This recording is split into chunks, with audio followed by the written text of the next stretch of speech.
दोस्तों नमस्कार। अभी 2-3 दिन पहले ही भारत सरकार के द्वारा एक बिल लाया गया था दिल्ली सेवा बिल के नाम से। और इस बिल के माध्यम से दिल्ली में जो जनता के द्वारा चुनी हुई अरविंद केजरीवाल की सरकार है उसकी शक्तियों को सीमित कर दिया गया, बहुत कम कर दिया गया। और अब फिर जो है लोकसभा के अंदर और राज्यसभा के अंदर एक बिल आने वाला है और उसके माध्यम से इस बार किसको दरकिनार करने की कोशिश की जा रही है, तो उसमें सुप्रीम कोर्ट के जो चीफ जस्टिस ऑफ इंडिया हैं उनको दरकिनार करने की कोशिश की जा रही है। और ये जो बिल है वो जो भारत के मुख्य निर्वाचन आयुक्त होते हैं, जो निर्वाचन आयुक्त होते हैं, इलेक्शन कमीशन होते हैं इंडिया के, उससे संबंधित है।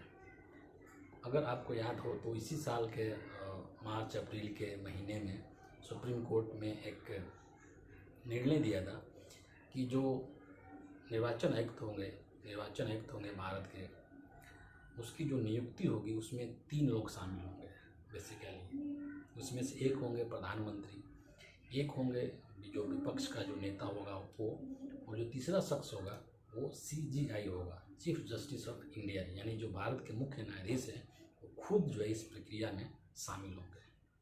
और इसके पीछे जो तर्क था वो ये था कि भारत का जो मुख्य निर्वाचन आयुक्त होना चाहिए वो ऐसा होना चाहिए कि वो प्रधानमंत्री से भी सवाल पूछ सके, प्रधानमंत्री के ऊपर भी कार्रवाई कर सके। अगर प्रधानमंत्री किसी भी तरह से चुनावी नियमों का उल्लंघन करते हैं तो वैसी स्थिति में वो प्रधानमंत्री से को भी वैसा ही ट्रीट करे जैसे कि बाकी नेताओं को ट्रीट करता है। और अगर प्रधानमंत्री जो है उसकी नियुक्ति करते हैं तो फिर वो प्रधानमंत्री के सामने कैसे वो सवाल कर पाएगा, प्रधानमंत्री को से वो उस तरह से कैसे वो पेश आएगा जैसे कि बाकी लोगों से वो पेश आता है।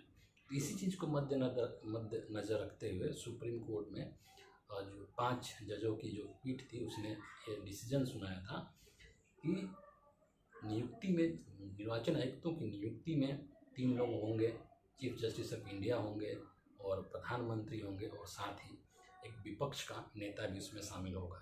लेकिन अब जो मोदी सरकार है अब इस नियम को बदलना चाहती है और उसी के लिए ये जो बिल जो है वो लाया जा रहा है। और इस बिल में ये प्रावधान किया गया है कि इनकी नियुक्ति में चीफ जस्टिस ऑफ इंडिया को हटा दिया जाए, यानी कि अब 3 लोग ही होंगे, लेकिन उन 3 लोगों में CJI नहीं होगा। वो 3 लोगों पर कौन होंगे, तो एक प्रधानमंत्री होंगे, दूसरा जो होगा उन्हीं द्वारा मनोनीत किया हुआ कोई व्यक्ति होगा। कहने का मतलब ये है कि उन्हीं के मंत्रिमंडल का कोई मंत्री हो सकता है या कोई भी ऐसा व्यक्ति हो सकता है जिसको कि वो चाहेंगे। और तीसरा जो होगा वो विपक्ष का नेता होगा, नेता प्रतिपक्ष होगा। यानी कि ऐसी स्थिति में जब 3 लोग होंगे तो ऐसी स्थिति में क्या होगा कि जो चाहेंगे मोदी जी वही होगा, है ना। क्योंकि 3 में से अगर 2 लोग किसी एक व्यक्ति के नाम पर मोहर लगा देते हैं तो ऑब्वियसली उसको पास माना जाएगा। तो इसी उद्देश्य को लेकर के ये जो है सुप्रीम कोर्ट के वो जो निर्णय था उसको बदलना चाह रहे हैं और बदल रहे हैं, और इसीलिए इस बिल को लेकर के आया जा रहा है। और जाहिर सी बात है कि ये बिल क्यों लाया जा रहा है, क्योंकि पिछले कुछ समय से जो हमारे देश के जो माननीय CJI हैं, जो चंद्रचूड़ हैं, DY चंद्रचूड़, और उन्होंने सरकार को काफ़ी असहज किया है अपने डिसीजंस के माध्यम से। जिस तरह के वो डिसीजंस दे रहे हैं, जिस तरह से उनका काम करने का तरीका है, उससे मोदी सरकार काफ़ी असहज हो गई है ना। और इसीलिए ये जो है उनको दरकिनार करने की कोशिश कर रहे हैं इस बिल के माध्यम से।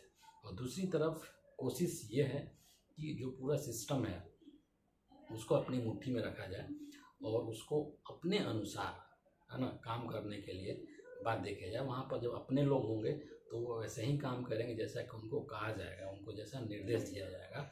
और चूँकि अभी सबसे बड़ा चुनाव, लोकसभा का चुनाव 2024 में आने वाला है, तो इन सब चीज़ों को मद्देनज़र रखते हुए, इन सब चीज़ों को ध्यान में रखते हुए नरेंद्र मोदी जो है वो चाहते हैं कि सारी जो पूरा जो माहौल हो, है ना, वो अपने अनुकूल हो।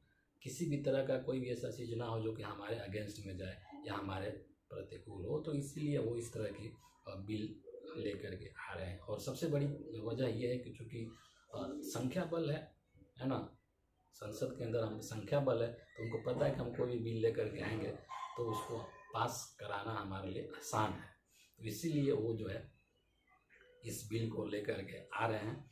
और इससे एक बहुत बड़ा प्रश्न है कि एक बार फिर से जो है सरकार और न्यायपालिका के बीच में मतलब एक संघर्ष की स्थिति देखी जा सकती है, क्योंकि न्यायपालिका जो कर रही है उसको सरकार जो कानून बना करके उसको पलटने की कोशिश कर रही है। तो इस नज़र से भी इसको देखा जा सकता है। बहरहाल इतना ही कहा जा सकता है कि संख्या बल है तो कोई भी बिल ला सकते हैं और उसको पास करा सकते हैं। बाकी इन चीज़ों से कोई मतलब नहीं कि उस बिल से किसको फ़ायदा है किसको नुकसान है। फ़ायदा तो खुद को होना चाहिए, बाकी किसको क्या नुकसान हो रहा है, देश को क्या नुकसान हो रहा है, उससे मतलब नहीं है। मतलब उद्देश्य है कि सारी संस्थाओं के ऊपर हमारा कब्जा हो और हम जैसा चाहें वैसा करें। बहुत बहुत धन्यवाद।